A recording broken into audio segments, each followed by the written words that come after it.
¿Dónde más iré, Dios? ¿Dónde más iré? Tienes palabras de vida eterna. ¿Dónde más iré, Dios? ¿Dónde más iré? Tienes palabras de vida eterna. ¿Dónde más iré, Dios? ¿Dónde más iré? Tienes palabras de vida eterna. ¿Dónde más iré, Dios? ¿Dónde más iré? Tienes palabras de vida eterna.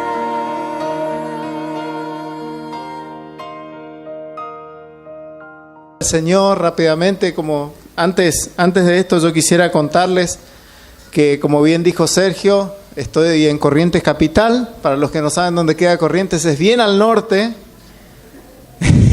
Hace mucho calor, pero estamos allí plantando una obra, comenzando una nueva obra ya hace 4 años, y el Señor de a poquito va añadiendo los que han de ser salvos, y el Señor nos está ayudando a seguir creciendo por su gracia y solamente por su misericordia en el tiempo que Él nos ha rescatado, nos ha salvado y nos ha dado el privilegio de poder estar allí ayudando conjunto con otros hermanos a que la obra del Señor crezca en ese lugar donde no hay ninguna iglesia de sana doctrina. Así que les pido que por favor desde hoy puedan orar por nosotros, puedan orar. Somos un grupo de 12 personas que nos congregamos todos los domingos y con otras actividades para predicar, oír la palabra del Señor, predicar el Evangelio, y el Señor está obrando. Así que, habiendo hecho esta pequeña introducción, yo quisiera que vayamos a la palabra en esta mañana. Y voy a hablar de un tema que me sorprendió, cómo el Señor está hablando a través del comienzo de la reunión aquí, y yo creo que esto no es casualidad. El Espíritu Santo está en medio nuestro y el Señor nos quiere hablar en esta noche. Y estuvimos hablando mucho, se habló mucho ya cuando Isaías comenzó con la apertura sobre tener comunión con el Señor. Y yo creo que tener comunión con el Señor es una lucha constante para todo cristiano. Vivimos en un mundo que nos quiere llevar por su corriente, que nos impulsa a andar según lo que el mundo nos plantea, y debemos luchar y batallar para tener comunión con el Señor en medio de esta maldad, como la palabra nos enseña acerca de este mundo. Es un trabajo diario, es un trabajo duro, y es algo que debemos batallar y pelear constantemente día a día para que nuestra vida espiritual no se venga abajo y no decaiga. El ruido que nos hace el mundo muchas veces tapa, lamentablemente, la apacible voz del Espíritu Santo que quiere hablar a nuestros corazones. Y a veces escuchamos más lo que el mundo nos dice que lo que el Espíritu de Dios nos dice. Preferimos escuchar a veces otras voces que la de nuestro Dios. Pero vamos a ver en nuestro texto de hoy, esta es una breve introducción, cómo escuchar la voz del mundo es escuchar algo irreal, algo que no es real, algo que parece real, pero que no lo es. Es engañarnos a nosotros mismos, y es como ponernos unos lentes. Supongamos que nosotros tenemos una enfermedad que no nos permite ver de lejos, y es como si nos ponemos unos lentes para ver de cerca, vemos peor. Si escuchamos la voz de este mundo, vemos todo distorsionado. Si queremos entender la realidad y los tiempos en que vivimos, hay una sola voz que tenemos que escuchar, que es la voz de nuestro Dios en su palabra. En nuestro texto de hoy vamos a ver el caso de Abraham, un hombre que seguramente ustedes lo conocen. Si leyeron sus Biblias o si suelen leer sus Biblias frecuentemente, van a conocer a Abraham. Y vamos a ver cómo la presencia de Dios hizo que Abraham pueda estar en una realidad clara y pueda disfrutar de los beneficios de la sabiduría de nuestro Dios. Vamos a la palabra del Señor en Génesis capítulo 18. En esta noche, Génesis capítulo 18. Vamos a leer todo el capítulo.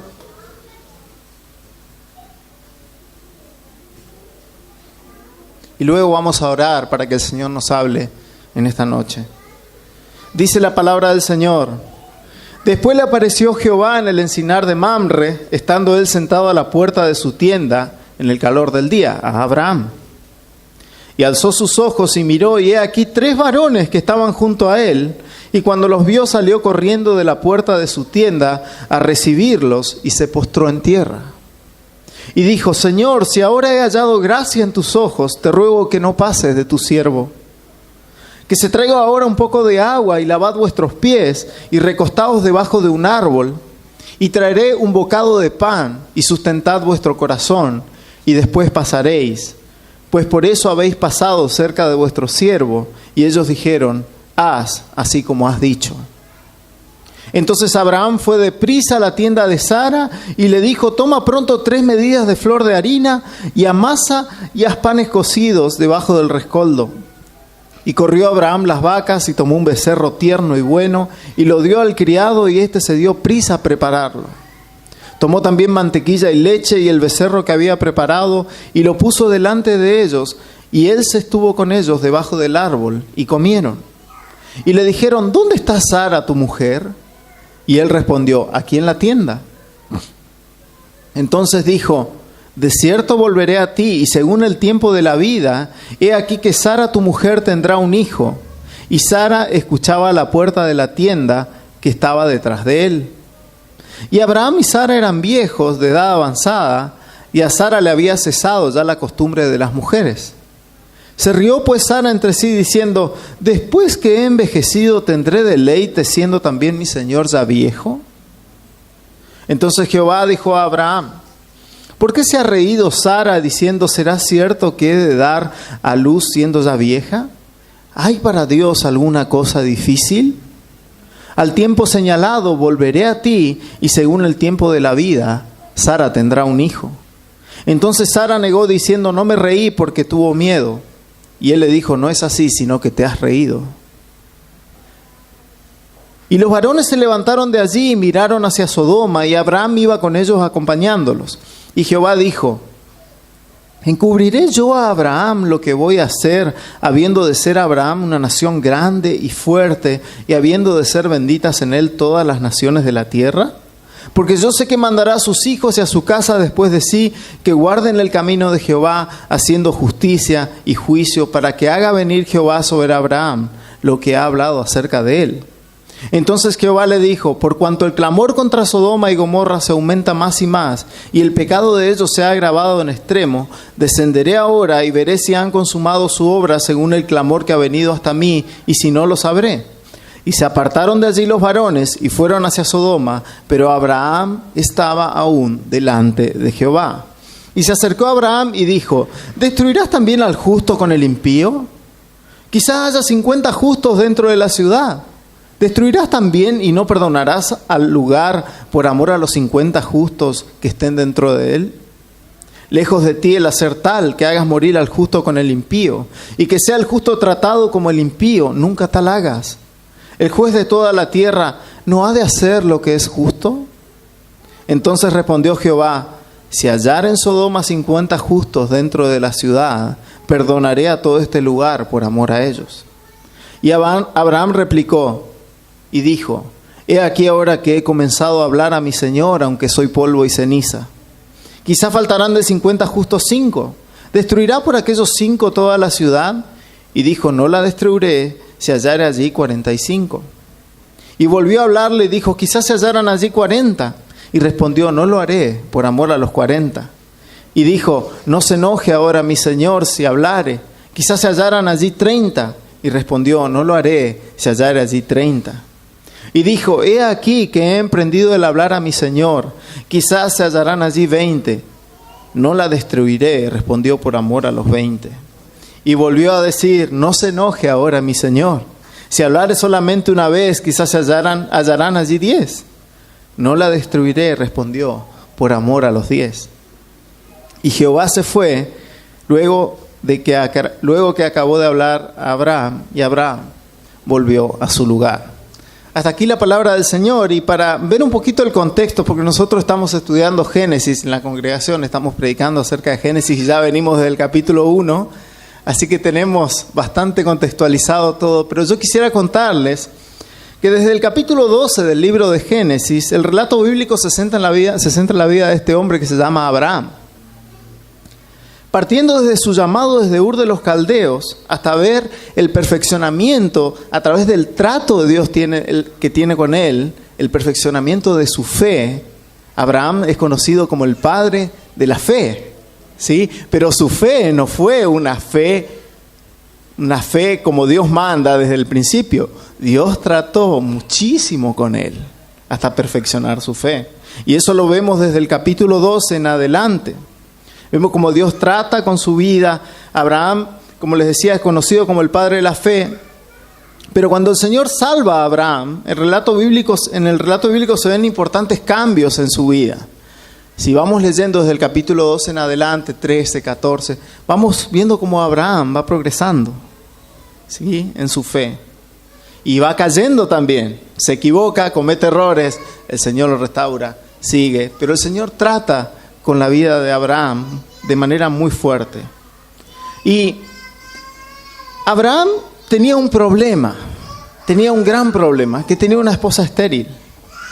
Y no podía tener hijos, no podían tener hijos. Pero a pesar de todo, Dios prometía a Abraham un hijo. Es decir, que aunque su esposa era estéril, Dios prometía a Abraham un hijo. Es decir, acá hay algo que nos preguntamos, si Dios prometía a Abraham un hijo, pero nunca le había dicho que era de Sara. Nunca le había dicho que era de Sara. Entonces, vemos en el capítulo 16 cómo pasan los años, ese hijo no llega. Entonces Sara en realidad dice, vamos a ayudarle un poquito a Dios. Dios no dijo que el hijo sería de mí. Yo te voy a dar por mujer a mi esclava y que ella nos dé un hijo a nosotros. Y ahí solucionamos y de paso le ayudamos a Dios. Después vemos los problemas que tiene ese pecado delante de Dios y las consecuencias nefastas que tiene este hijo que nace de Agar y Abraham, que es Ismael. Entonces, nace Ismael, pero Dios dice que Ismael no era el hijo de la promesa. Abraham le ruega al Señor y le dice que ojalá Ismael viva delante de ti. Y Dios le dice no va a ser así. Dios seguía tratando con el corazón de Abraham y con su esposa, y siendo ellos ya ancianos, y Sara estéril. Fíjense, para que ustedes se den una idea, Abraham tenía 99 años en este capítulo. Si bien ellos ya vivían hasta los 130, 140 años, pero era una edad muy avanzada, y Sara mismo lo dice más adelante. Entonces este es el contexto de nuestro texto. Y yo quiero que veamos ahora en los versículos del 1 al 8 de nuestro texto de hoy, que nuestro relato comienza en este lugar llamado el Encinar de Mamre. El Encinar de Mamre, como bien lo dice, es un bosque gigante donde había encinas. No sé si ustedes tuvieron la posibilidad de conocer las encinas. Son árboles muy grandes y tienen una copa muy grande y hacen mucha sombra, ¿sí? Entonces Abraham estaba descansando, como nos dice el texto, del calor del día en ese lugar. Y vemos que estaba sentado y el texto nos dice que levanta su mirada y ve a 3 varones que estaban a su lado. Curiosamente aparecen 3 varones en escena y Abraham, cuando apenas los ve, se levanta y corre a recibirlos. Seguramente Abraham notó algo diferente, que estos varones que venían no eran extranjeros, algunos extranjeros más, como era una costumbre de la época recibir a todo aquel que era extranjero, venía y se lo hospedaba y se lo atendía como a un rey. Era una costumbre de la época atender a los que venían cansados del camino y ser hospitalarios con ellos. Pero estos 3 varones no eran hombres comunes. Y Abraham lo sabía, porque fíjense que el pasaje nos dice que al recibirlos, ¿qué hace Abraham? Se postra en tierra. Se postra en tierra en un símbolo de adoración que solamente Abraham, como el trato que Dios había tenido con él, sabía que el único digno de adoración era Dios mismo. ¿Sí? Ni siquiera un ángel, sino Dios mismo. Entonces Abraham conocía quién era el que estaba enfrente de él. Era Dios mismo. Pero acá nos encontramos con un problema en el texto, porque nos preguntamos quién era este varón distinto a los otros dos. Porque tenemos muchos pasajes, aparte de este, donde la Biblia nos dice que nadie ha visto a Dios cara a cara, que nadie vio a Dios jamás. ¿Sí? Si ustedes buscan en Juan, libro del Evangelio de Juan, capítulo 1, versículo 18, si lo pueden buscar para ponerlo en la pantalla sería buenísimo, así no lo tienen que buscar en sus Biblias. Juan, capítulo 1, versículo 18, fíjense lo que nos dice este texto. Dice, a Dios nadie le vio jamás. A Dios nadie le vio jamás. Pero el texto de Génesis nos dice que Abraham estaba delante de Jehová. ¿Cómo puede ser? Se está contradiciendo la Biblia. Nosotros sabemos que esto no puede ser así, ¿sí? Pero no solo Abraham, sino en Isaías capítulo 6, Isaías dice, vi yo al Señor, en una visión él dice, vi yo al Señor. Yo vi al Señor cara a cara. Éxodo 33:11 nos dice que Moisés hablaba cara a cara con Dios. ¿Cómo puede ser que Juan 1:18 nos diga que a Dios nadie vio jamás y estos hombres lo vieron? Si nadie ha visto a Dios, ¿a quiénes vieron estas personas? Esa es una pregunta que le podemos hacer al texto. Y sin duda, por mucha evidencia que tenemos, que sería muy largo de explicarlo, pero estas personas, tanto Moisés como Abraham, como Isaías, estaban viendo nada más y nada menos que a la segunda persona de la Trinidad, al Hijo de Dios. En lo que se conoce como un término técnico, quizás lo escucharon o no, pero teofanía. ¿Escucharon alguna vez esa palabra? Que es una aparición física de Dios mismo, como un hombre. ¿Sí? Esta persona que aparecía era la segunda persona de la Trinidad, era el eterno Hijo de Dios antes de la encarnación, en forma de hombre. Y cuando nuestro texto en Juan nos dice que nadie vio jamás, que nunca nadie vio jamás a Dios, está hablando del Padre. El Padre jamás fue visto. La primera persona de la Trinidad jamás fue visto cara a cara. Pero el Hijo sí. Abraham estaba cara a cara y hablando y había sido visitado por Cristo, hermanos. Imagínense que Cristo venga a su casa. El Señor Jesucristo, en forma de hombre preencarnado, apareció a Abraham. Y acompañado con dos ángeles, porque si nosotros vemos en el capítulo 19 de Génesis, vemos que después cuando el llamado Jehová, que obviamente que es Dios, la segunda persona de la Trinidad, el Señor Jesucristo es Dios, es Jehová, también Isaías 9:6, dice, os nacerá un niño que será llamado Padre Eterno. ¿Sí? Está hablando de un mismo Dios, un solo Dios, en lo que conocemos como la doctrina de la Trinidad, una de las bases de nuestra fe. Entonces, estos otros dos que se van a la ciudad de Sodoma y Gomorra, el capítulo 19 nos dice que son ángeles. Capítulo 19, versículo 1 de Génesis, si lo quieren poner en pantalla para verlo, nos dice que eran ángeles que estaban acompañando al Señor allí en la visita a Abraham. Fíjense que dice, llegaron pues los dos ángeles a Sodoma a la caída de la tarde.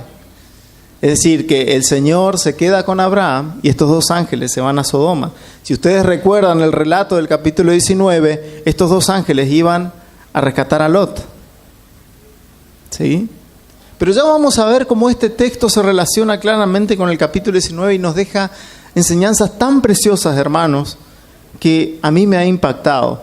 Juan 8, lo voy a leer, Juan 8:55, dice, pero vosotros no le conocéis, mas yo le conozco, y si dijere que no le conozco, sería mentiroso como vosotros, pero le conozco y guardo su palabra. Abraham vuestro padre se gozó de que había de ver mi día, y lo vio y se gozó, dice el Señor Jesucristo. Entonces le dijeron los judíos, ¿aún no tienes 50 años y ya has visto a Abraham? Jesús les dijo, de cierto os digo, antes que Abraham fuese, yo soy. Tomaron entonces piedras para arrojárselas, pero Jesús se escondió y salió del templo y atravesando por el medio de ellos se fue. Este texto es claro que el Señor Jesucristo era el que había visitado a Abraham.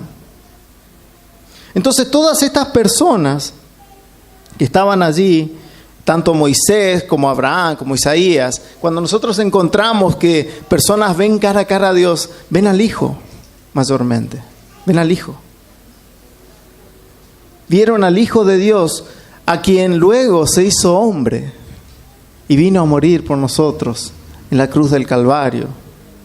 Colosenses 1:15 dice que Jesús es la imagen del Dios invisible.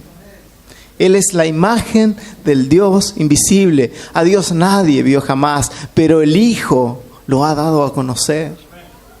Gloria a Dios por esto. Y es muy importante verlo en nuestro relato. Me tomo el tiempo para explicarlo porque es muy importante entender esto y ver cómo el Señor trata especialmente con su Hijo y lo visita. En ese tiempo Abraham no tenía una Biblia como la tenemos nosotros hoy. Entonces Dios usaba formas para comunicarse con los suyos, distintas a las que usa hoy. Nosotros sabemos que hoy Dios usa su palabra para hablarnos. Su palabra es viva, eficaz, más cortante que una espada de dos filos. Entonces Dios nos habla a través de su palabra. Pero en esta época Dios hablaba de esa manera, hablaba de manera visible. Lo que Abraham ve, como les decía hoy, es una teofanía, ¿sí? Es Dios apareciendo en forma de hombre. Y continuando con nuestro pasaje, el versículo 3 nos dice que Abraham diligentemente les ruega al Señor y a los ángeles que habían venido hacia él, que pasen un tiempo con él y que compartan lo que nosotros llamaríamos hoy como un asado, ¿sí? Si se me permite salvando las diferencias, ¿no? Como quien dice. Pero fíjense todo lo que hace Abraham. Sabemos que Dios no necesita absolutamente nada terrenal, hermanos. Dios no necesita nada. Dios necesitaba comer. Dios necesitaba descansar. Dios necesitaba que le laven los pies. No necesita nada. Él no tiene ni hambre, ni sed, ni necesidad de descanso. Pero fíjense que el Señor le dice, cuando Abraham le ofrece su hospitalidad, el Señor le dice, haz así como has dicho. Y esto es algo tan precioso, hermanos. Y vemos como el Señor Jesucristo busca a su Hijo para tener comunión con Él. Y otra vez, Dios buscando al hombre, no solo en la salvación, sino también Dios buscando al hombre para tener comunión con Él. El Señor Jesucristo buscando a Abraham. Abraham levanta su cabeza y lo ve. ¿Y cómo no recibirlo? Es tan hermoso ver cómo el Señor quiere tener comunión con Abraham y quiere pasar ese tiempo con él. Y ver que nuestro poderoso santo, que a veces lo vemos tan lejano a Dios, Él es tan santo, tan glorioso, tan poderoso. El creador del universo, queriendo tener comunión con un simple mortal. Como Abraham dice más adelante, soy polvo y ceniza. Pero Dios lo busca. Dios lo busca. Nosotros bien sabemos que invitar a alguien a almorzar o que invitar a tomar un mate a alguien, nosotros no lo hacemos. Nos decimos, bueno, tengo ganas de comer algo muy rico, entonces voy a invitar a almorzar a alguien. O bueno, tengo ganas de tomar un mate, lo voy a invitar a Isa a tomar un mate, porque tengo ganas de tomar mate. No ese es el objetivo, ¿no es cierto? El objetivo, ¿cuál es cuando invitamos a alguien? Poder tener comunión con esa persona. Si no es la comida, no es el mate, sino poder tener comunión con esa persona. Y fíjense cómo aquí pasa lo mismo. El Señor quiso tener comunión con Abraham. Nosotros no lo buscamos a Él.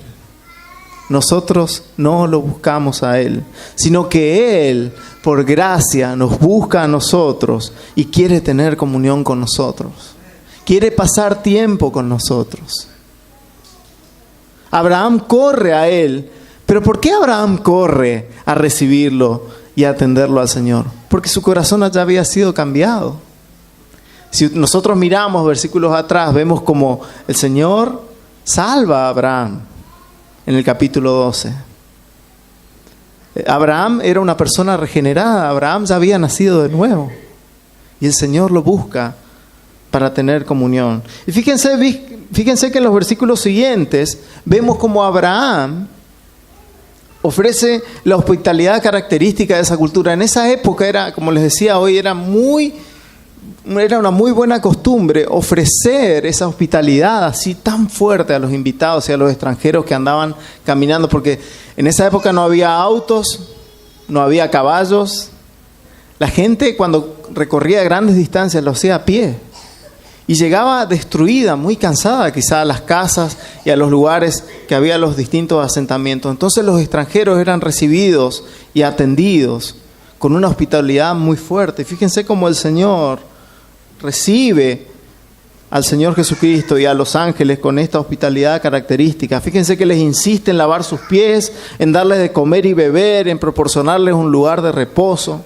En otras palabras, Él le ofrece satisfacer sus necesidades físicas humanas, que, como les decía, hoy es común de ofrecer en viajeros en esa época que tenían largos trayectos de a pie. Y es notable en el texto la diligencia con la que Abraham comienza este proceso. Fíjense que en los versículos 6 al 8, él corre a decirle a Sara que prepare los panes. Y fíjense que él no va a sus criados a decirle, Abraham era una persona que tenía muchas posesiones, era una persona muy rica, y él tenía muchos sirvientes, pero él no va a pedirle a los sirvientes que hagan el pan. Él va a pedir que haga el pan a la que mejor hacía el pan en la casa. Porque eso que él iba a dar a estos visitantes tan especiales, él quería hacerlo como para el Señor. Y fíjense que nosotros vemos como Abraham hace todo como para el Señor. Le va y le dice amablemente a Sara, le pide que prepare los panes, y va también a su criado para que prepare el mejor becerro que tenía. Y qué precioso también es ver la actitud de Sara, y qué gran ejemplo da a las hermanas la actitud de Sara, honrando y obedeciendo a su esposo. Sara también podría haber dicho, ¿no? Mirá todos los criados que tenés, me mandá a hacer el pan a mí. Pero ¿qué hace Sara? Obedece a su esposo y está sujeta a su esposo, trabajando y sirviendo también al Señor, juntos sirviendo al Señor. Pero también vemos que Abraham, respecto a esto, Abraham no se sienta, no se va cuando le dice a Sara que prepare las cosas. Abraham no se va a sentar con el Señor y con los ángeles, sino que Abraham ayuda a su esposa a preparar las cosas. Fíjense el versículo 8. Dice, tomó también mantequilla y leche y el becerro que había preparado y lo puso delante de ellos, y él se estuvo con ellos debajo del árbol y comieron. Abraham mismo, en persona, él también ayudaba y estaba preparando las cosas para servir al Señor. ¿Y saben qué, hermanos? Los maridos también podemos ayudar a nuestras esposas. Si ustedes no sabían eso, podemos hacerlo. ¿Sí? Podemos ayudar a nuestras esposas con los quehaceres. Y Abraham nos da un claro ejemplo acá de ayudar en la hospitalidad a otros. Y qué precioso es ver cómo funciona una casa consagrada al Señor, hermanos. En esto vemos en nuestro texto. Esta casa estaba dispuesta a servir al Señor. Y fíjense cómo funciona. Abraham liderando y todos obedeciendo a Abraham y haciendo un trabajo tan hermoso para el Señor y para darle lo mejor al Señor. Qué gran ejemplo nos deja este texto. Sirviendo juntos al Señor como una gran familia. Y qué importante es formar nuestros hogares conforme a la palabra y conforme a este espíritu, de esta manera. Y qué glorioso y cómo refleja a Cristo ver una cosa así. Cómo refleja a Cristo. Así que, maridos, esposas, yo quiero animarlos a seguir el ejemplo de Abraham, cada uno en sus roles que les toca. Pero ustedes no se dan una idea de la importancia de la hospitalidad. El autor de Hebreos 13, capítulo 2 dice, no os olvidéis de la hospitalidad, porque por ella algunos sin saberlo hospedaron ángeles. Qué triste es cuando un marido quiere recibir a visitantes y la esposa está disgustada porque no quiere y los atiende mal. O al revés, cuando la esposa quiere recibir a algunas amigas y el esposo no le da artículo. Y qué glorioso es cuando juntos trabajan para atender a los que reciben. ¿Cómo glorifica eso al Señor? ¿Cómo da gloria eso al Señor? También el Señor Jesucristo nos dijo que ser hospitalarios y misericordiosos con nuestro prójimo es como si estuviéramos haciéndolo con el Señor mismo. ¿Recuerdan ustedes el pasaje que nos dice que a ustedes al sediento le dieron de beber, al hambriento le dieron de comer? Pero Señor, dicen los discípulos, nosotros, ¿cuándo te vimos a vos sediento? ¿Cuándo te vimos a vos hambriento? Y te dimos de beber y te dimos de comer. Cuando lo hicieron a uno de estos pequeñitos, a mí me lo hicieron, dice el Señor, refiriéndose a los de la familia de la fe. La familia de la fe para el Señor es como el Señor mismo. Si tú le estás haciendo un bien a tu hermano, si vos estás atendiendo a tu hermano, es como si estás atendiendo al Señor Jesucristo mismo. Y Él lo dice, no lo digo yo, lo dice Él mismo. Fíjense ustedes la importancia. Si no estás atendiendo a tu hermano, no estás atendiendo al Señor Jesucristo. Continuando con el texto, podemos ver el propósito de la visita. El propósito de la visita del Señor a Abraham. El hecho de que el Señor haya ido a tener comunión con Abraham, siempre, como siempre decimos, Dios cuando hace algo tiene un propósito. No lo hace porque sí nomás. Y algo que tenemos que notar en el texto, que se mantiene en todo este capítulo 18, es que Abraham constantemente estaba en la presencia del Señor.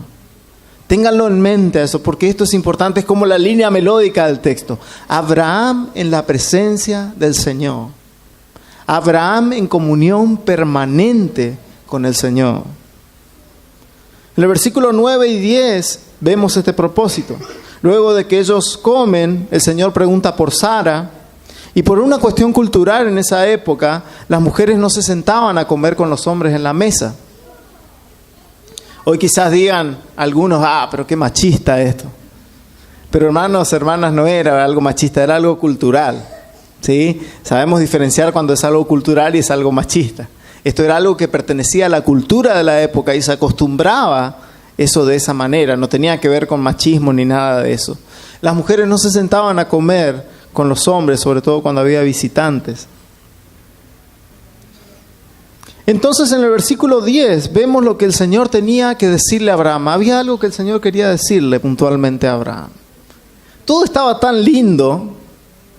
El Señor en comunión con Abraham, visitándolo.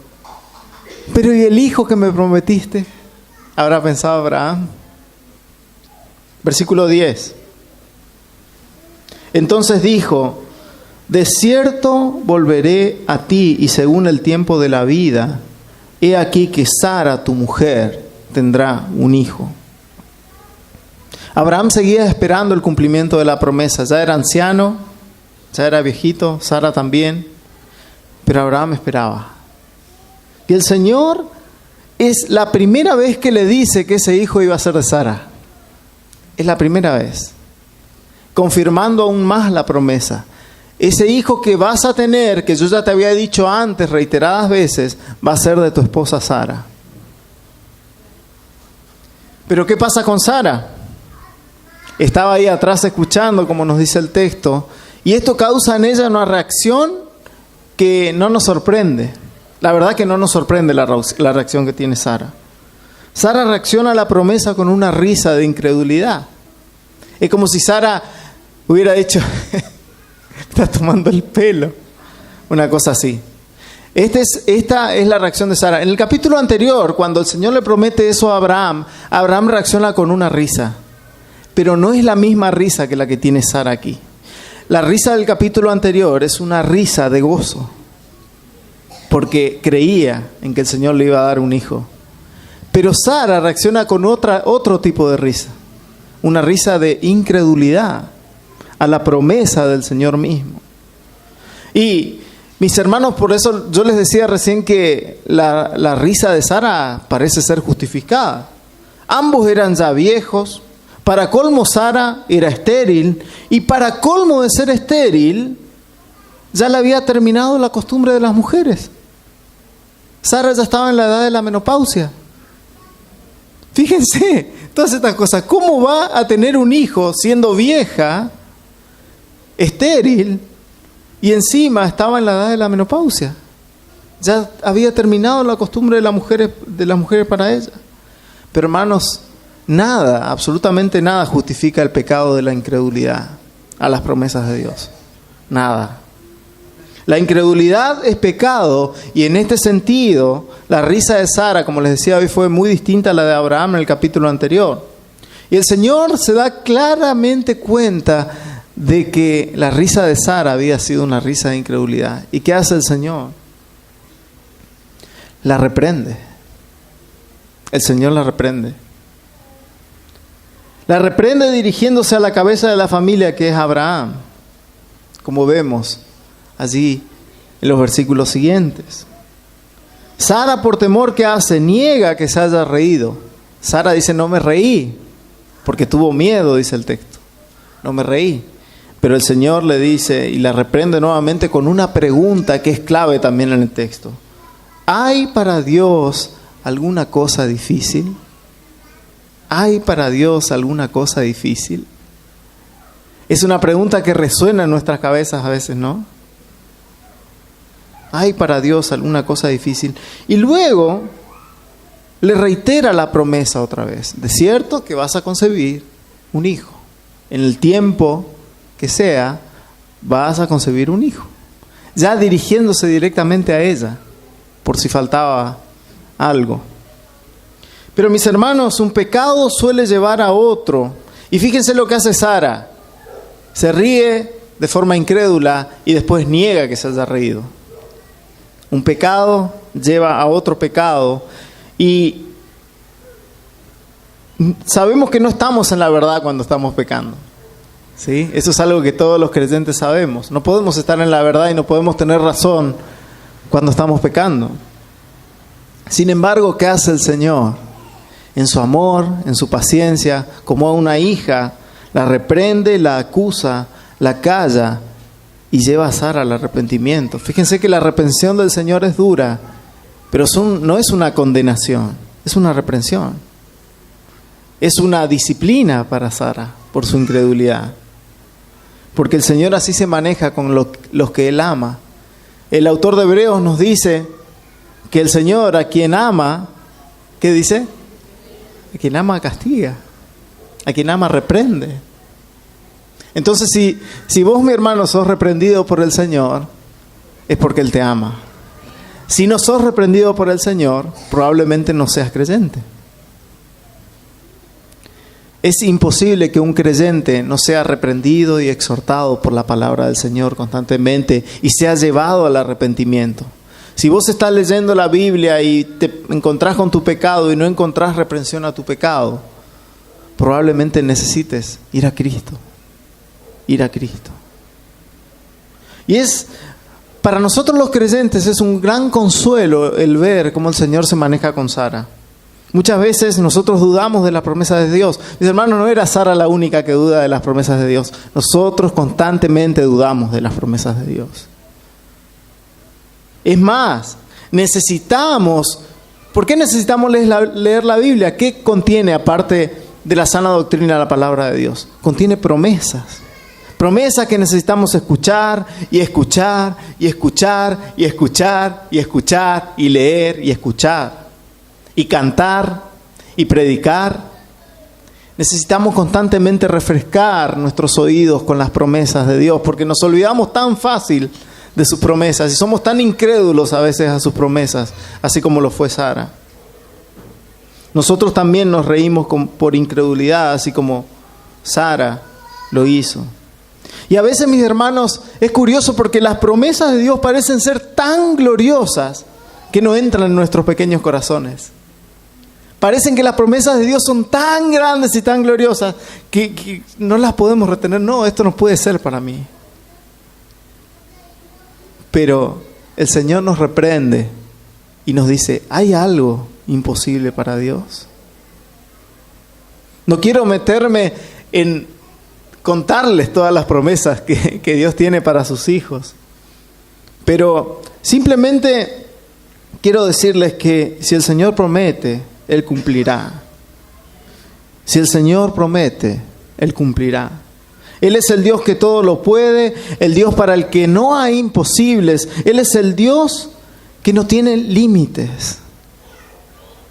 De hecho, en este texto vemos cómo Dios se revela como en su carácter como todopoderoso. Él es el todopoderoso. ¿Acaso hay algo imposible para Dios? Él es todopoderoso. Una de las cosas que cuando estudiamos la Biblia es muy bueno preguntarle al texto, cuando estudiamos la Biblia, decir, ¿qué me dice este pasaje acerca de Dios? ¿Le hicieron alguna vez esa pregunta al texto? ¿Qué me dice este pasaje que estoy leyendo acerca del carácter de Dios? ¿Qué me dice acerca de sus atributos, de su persona? Como hoy decían los hermanos, Dios es un Dios que se da a conocer y se revela. Entonces la Biblia está llena de pasajes que nos hablan de su carácter, nos hablan de Él como persona. Y mis queridos hermanos, yo quiero ayudarlos a meditar en esto, en esta noche. Mirá, para hacerla corta, si vos eras un perdido, aborrecedor de Dios por naturaleza, como dice Romanos capítulo 3, si vos mismo odiabas a Dios y corrías para una dirección contraria a la que Él llama, y si Él mismo transformó tu corazón, Él te dio vida en Cristo cuando estabas muerto en tus delitos y pecados, como dice Efesios. Él puso nuevos deseos de amarle en tu corazón. ¿Acaso, mis hermanos, hay algo más difícil que eso? Cuéntenme algo que sea más difícil que cambiar un corazón. ¿Algún voluntario? ¿Hay algo más difícil que resucitar a un muerto espiritual? No hay nada más difícil. Y si el Señor nos ha dado a su Hijo, ¿cómo no nos dará con Él todas las cosas? Dice la palabra. Mis hermanos, no tenemos excusa para dudar de las promesas. No tenemos excusa para dudar y estar en incredulidad delante del Señor. No tenemos ningún tipo de excusa. ¿Y sabes qué, mi hermano? Yo sé que te puede pasar, que puedes dudar. Quizás haya momentos en tu vida que vas a dudar. Dios me promete esto, pero no sé si están así. Quizás yo lo estoy interpretando mal. Voy a ir a consultar con alguien que sepa más que yo y resulta que vas a consultar con el que sabe más que vos y te dice, lo estás interpretando bien. Esto es lo que Dios dice. Sí, pero no sé, vos fijate, ¿cómo va a pasar esto si yo estoy en esta situación? Lo estás interpretando bien. Dios promete y Dios cumplirá. ¿Y sabes qué, mi hermano? Yo quiero animarte a que cuando dudes de alguna promesa de Dios, medites en tu salvación. Si vos dudás de las promesas de Dios en algún momento, medita en esto que te conté. Medita en que si Él transformó tu corazón, ¿acaso hay algo que sea más difícil que eso? El Señor cumplirá sus promesas y el Señor a lo largo de la historia las ha cumplido a tal punto que nosotros somos testigos de que nuestro Señor Jesucristo, quien fue prometido desde allí en Génesis 3:15 en adelante, el Señor ha cumplido su palabra. El Señor ha cumplido su palabra y la seguirá cumpliendo hasta el fin de los tiempos y en la eternidad la seguirá cumpliendo. Ese es nuestro Dios.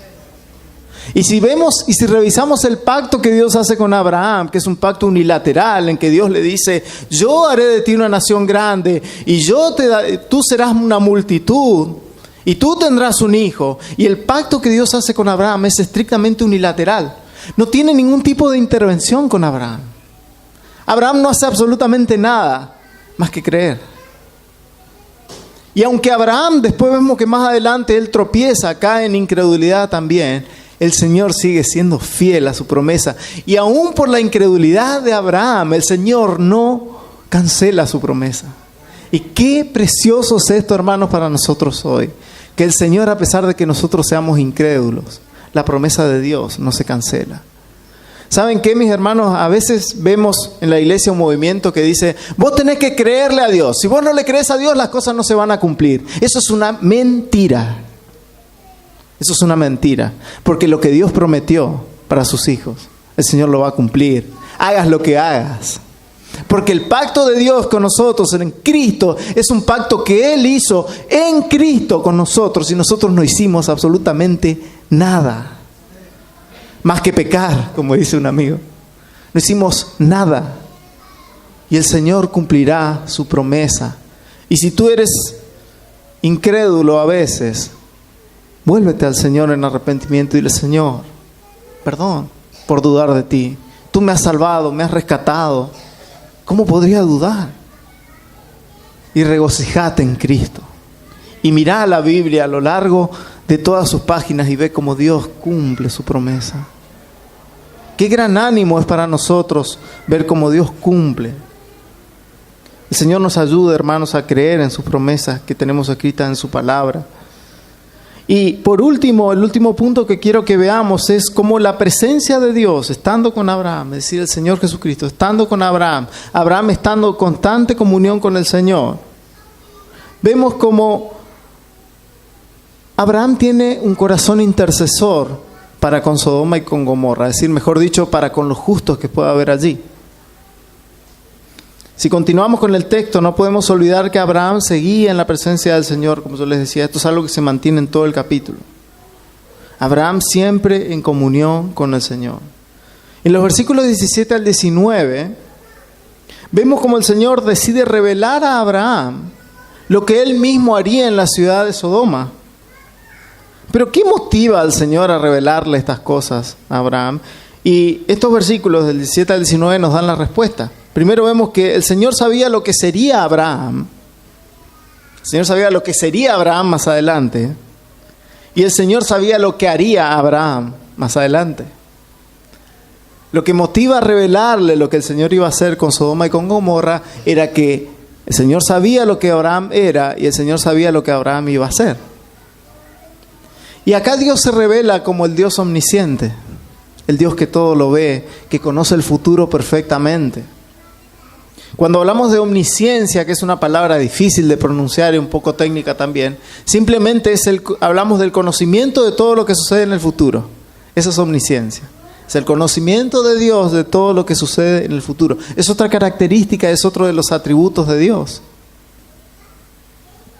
Esa omnisciencia, es decir, el conocimiento futuro, es claro en la persona de Dios, porque procede de lo que Él mismo ha decretado que sucedería desde antes de la fundación del mundo, en la eternidad pasada. Esto quizá no entre en nuestras cabezas y sea un poco difícil de entender. Y saben qué, hermanos, no se preocupen, yo tampoco lo entiendo. Pero lo creo porque la palabra lo enseña. Dios, en una eternidad pasada que nosotros no sabíamos, decretó absolutamente todo lo que sucedería hoy. Y no es fatalismo, porque Dios no solamente ha decretado los fines, sino también ha decretado los medios para llevar a cabo esos fines. Y a veces hablamos del decreto eterno de Dios y hablamos de la providencia de Dios. ¿Ustedes saben cuál es la diferencia entre decreto y providencia? Es una. El decreto de Dios es lo que Dios pensó en la eternidad pasada que sucedería, y la providencia es la aplicación de ese decreto al hoy. Si nosotros estamos aquí es porque Dios lo ha decretado desde antes de la fundación del mundo. Y Dios no solo ha decretado, hermanos, que estemos aquí como el fin, sino también ha decretado que algunos vengan en colectivo, que algunos vengan en auto, etcétera, los medios para el fin. Y acá viene la parte interesante. La palabra nos enseña que todo eso Él lo hace sin forzar nuestra libertad. No me pregunten cómo lo hace, pero eso nos enseña la palabra. Los seres humanos, los hombres, somos seres libres que tenemos una voluntad libre. El Señor a veces detiene cosas y por nuestro bien no permite que sucedan cosas, pero aún esas cosas forman parte de su decreto eterno en amor para aquellos que Él ha predestinado para vida. Y qué precioso, lejos de verlo como un pensamiento fatalista, decir, entonces ya está pasando todo, no hay forma. No, velo como una muestra de amor de Dios hacia tu persona. Esto no es solamente conocimiento, sino que si veamos una aplicación para nuestra vida, tenemos que tener calma porque Dios es soberano, hermanos. Y una de sus promesas es que estaremos con Cristo reinando en la eternidad. Una de sus más gloriosas promesas es que un día estaremos con Cristo en los cielos nuevos y la tierra nueva, como dice la palabra. ¿Y qué nos haría dudar de que vamos hacia allí? Si ya vemos cómo a lo largo de la historia el Señor ha preparado todo. Qué glorioso es eso y qué gozo para nosotros. Fíjense el versículo 19. Porque yo sé que mandará a sus hijos y a su casa después de sí para que guarden el camino de Jehová, haciendo justicia y juicio para que haga venir Jehová sobre Abraham lo que había hablado acerca de él. El Señor ya sabía lo que Abraham iba a hacer. El Señor ya sabía que Abraham iba a ser un hombre piadoso, que iba a enseñar a sus hijos, que iba a enseñar a su casa. El Señor ya lo sabía. No hay absolutamente nada que sorprenda a nuestro Dios. No hay absolutamente nada que Dios necesite aprender, hermanos. Él no aprende nada, Él ya lo sabe todo. En los versículos 20 al 21 vemos que estas ciudades cercanas llamadas Sodoma y Gomorra habían llegado al colmo de la maldad soportada para con Dios. Pero Abraham estaba delante de la presencia del Señor y Abraham veía claramente el estado de esas ciudades. ¿Por qué? Porque Abraham escuchaba la palabra del Señor. Abraham escuchaba lo que el Señor le decía. A ver, imaginémonos las noticias y los diarios locales de Sodoma y de Gomorra en esa época.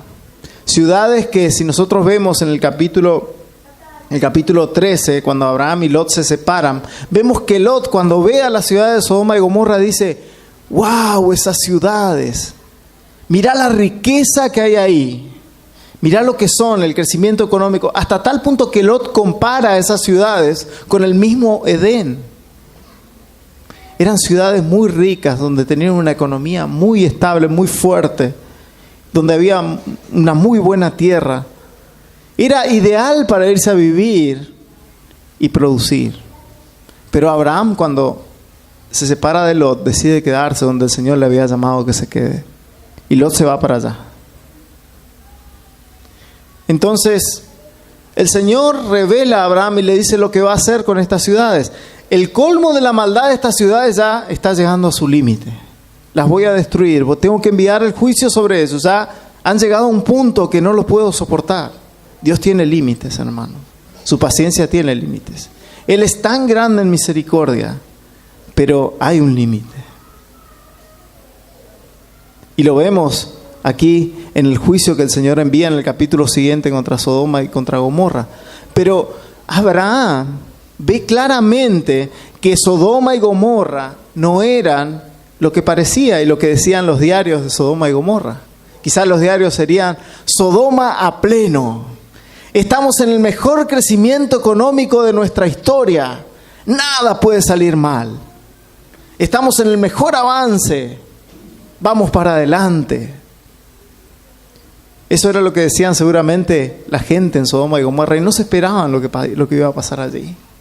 Pero Abraham se puso los lentes de la palabra del Señor, como hablábamos hoy también, y vio no lo que el mundo decía, sino lo que la palabra del Señor decía. Que Sodoma y Gomorra eran una ciudad impía. Y es por eso que yo en la introducción hablé de la realidad y ponernos los lentes de la palabra para ver la realidad. Si queremos ver la realidad del mundo en el que estamos, debemos mirar con los lentes de la palabra del Señor.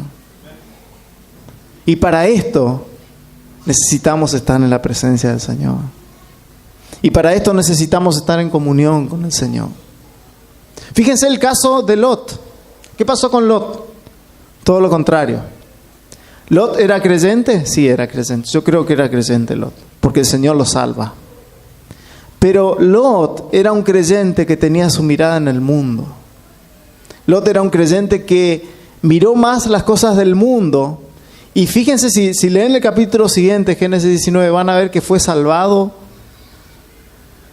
por un pelo. Inclusive cuando los ángeles vinieron a decirle que corra de su casa, medio que Lot no le creía lo que le decía. Fíjense el contraste entre Lot y Abraham.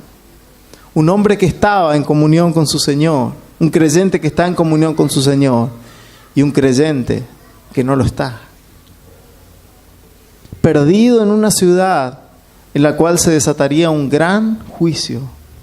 mirando las cosas del mundo y no mirando a su Señor. Este es el contraste que vemos entre el capítulo 18 y 19 del libro de Génesis. Si ustedes le pueden leer en sus casas al capítulo 19.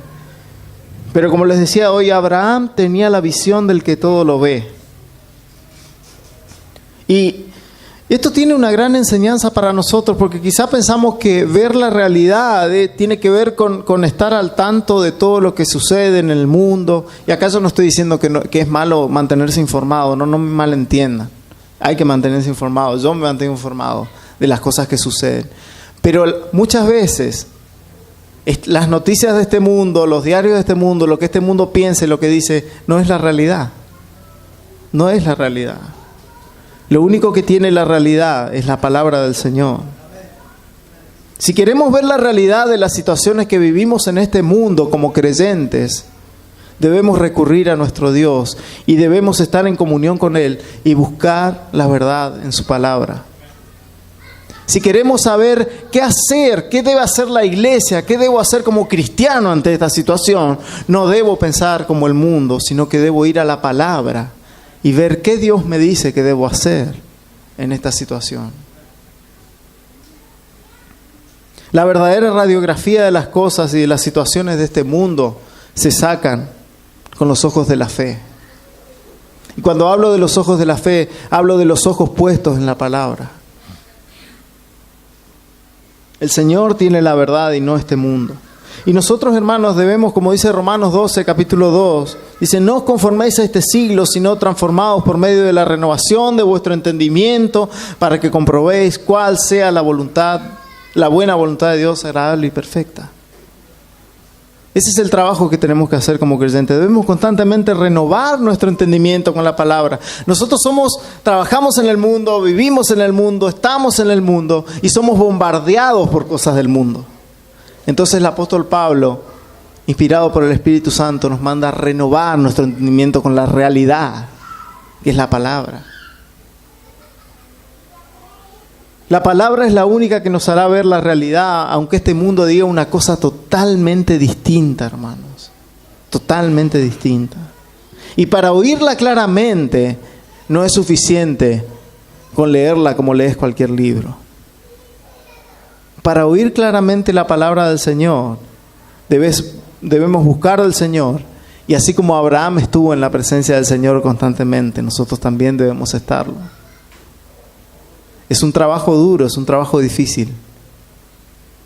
Pero, por último, vemos en el texto la actitud de Abraham en la presencia del Señor. Fíjense que Abraham, su corazón era interceder por otros hermanos que pudiera haber allí. O sea, el hecho de ver la realidad por medio de la palabra del Señor, de estar en comunión con el Señor, también le hizo ver a Abraham la posibilidad de que podía haber personas que sean justas allí en Sodoma y en Gomorra. Y la intención del corazón de Abraham no es de desafiar a Dios, y lo vemos con la humildad que él se maneja. Él le dice: Señor, soy polvo y ceniza, discúlpame por hablarte, tú eres el que todo lo ve. Pero vas a destruir y vas a hacer una injusticia de destruir a los justos que pueda haber allí. El Señor sabía que no había ningún justo ahí. Abraham no, pero igual intercedió. Igual su corazón estaba en amor por los probables justos que pudieran haber allí. Esta es otra consecuencia de estar con el Señor. Nuestro corazón se ablanda, hermanos. Y comenzamos a ver la necesidad del prójimo. Comenzamos a ver la necesidad de nuestros hermanos y comenzamos a interceder por ellos. Este es el corazón de un salvado por gracia. Un corazón como el de Abraham.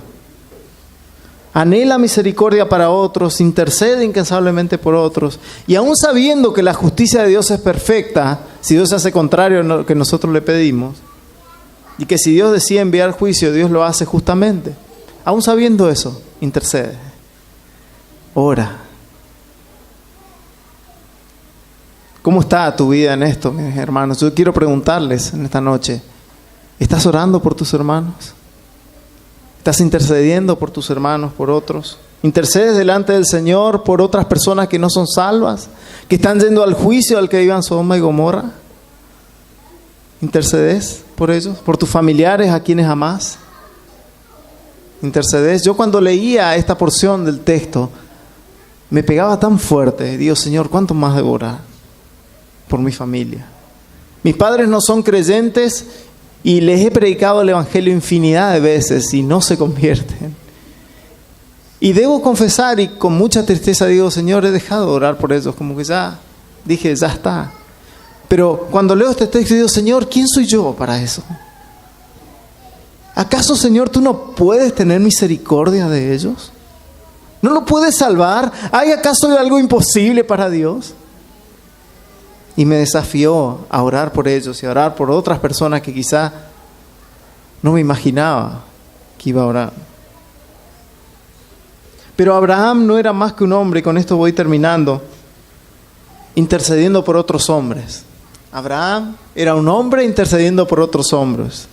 Y nosotros tenemos a alguien que intercede por nosotros constantemente y que ha pagado el precio que nosotros teníamos que pagar. Hoy cantábamos, gran sacerdote es Jesús. Gran sacerdote es Jesús. Ese es nuestro intercesor. ¿Ustedes saben lo que está haciendo Jesús ahora, hermanos? Está intercediendo delante del Padre, a la diestra del Padre por nosotros. Esa es su función como sumo sacerdote. Y Él es el sumo sacerdote perfecto que ha expiado todos nuestros pecados. Qué bueno saber que no tenemos a un hombre solamente intercediendo, sino al Dios hombre. Al que es 100% Dios y 100% hombre. Al que pagó por nuestros pecados. Vivió una vida perfecta, la vida que nosotros no podíamos vivir. Y murió en la cruz del Calvario, la muerte que nosotros debíamos morir, como dice la preciosa canción que solemos cantar. Qué precioso es saber esto. Estoy hablando de nada más y nada menos que el que apareció a Abraham. El eterno Hijo de Dios vino a esta tierra, se hizo hombre, vivió una vida perfecta y murió como culpable siendo inocente. Él soportó el juicio que vos y yo merecíamos. Nuestros pecados le fueron imputados a Él y su justicia nos fue imputada a nosotros. Pero Él no solamente murió, sino que resucitó al tercer día. Y hoy mismo está sentado a la diestra del Padre, intercediendo con nosotros, por nosotros. Si no conoces a este Salvador del que estoy hablando, yo quiero animarte a que vengas a Él. A que vengas a Él. El Señor llama. El Señor te está llamando en esta noche. Ven a Cristo en arrepentimiento, reconociendo que eres un pecador y que no podés salvarte a vos mismo. Ven a Cristo y el Señor te recibirá. Para ir finalizando, vemos cómo la presencia de Dios transformó a Abraham. El estar en comunión con el Señor transformó a Abraham.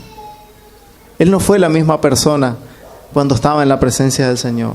La comunión con nuestro Dios saca lo mejor de nosotros y nos permite ver la realidad en la que nos encontramos. Abraham todo este tiempo estuvo en la presencia del Señor y eso lo fortaleció y lo guió a hacer nada más y nada menos que lo que tenía que hacer. Y el capítulo siguiente, como les decía, hoy vemos lo contrario y es tan triste, pero eso lo dejo para otro sermón. Pero hermanos, yo quiero animarlos en esta noche a levantar sus cabezas, así como la levantó Abraham y vio que el Señor venía. Levanta tu cabeza en esta noche si estás pasando por un tiempo de meseta en tu relación con el Señor. Levanta tu cabeza y vas a ver que Él está ahí, buscándote. Si sos un hijo suyo, el Señor está ahí buscándote. Y nosotros a veces tenemos tan agachada la cabeza que no lo podemos ver, porque estamos mirando para abajo.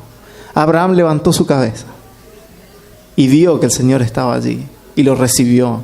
Yo te puedo asegurar que si levantás tu cabeza, vas a ver al Señor que está allí esperándote. Apocalipsis 3:20, he aquí yo estoy a la puerta y llamo, si alguno oye mi voz y abre la puerta, entraré a Él y cenaré con Él y Él conmigo. El Señor está hablando a la iglesia en este pasaje. Y ese es el llamado que te hace a vos como creyente. Abrime la puerta y yo voy a entrar y vamos a hacer un banquete y te voy a dejar que me hagas un banquete de delicias y vamos a comer juntos y vamos a estar juntos Y te voy a mostrar la realidad.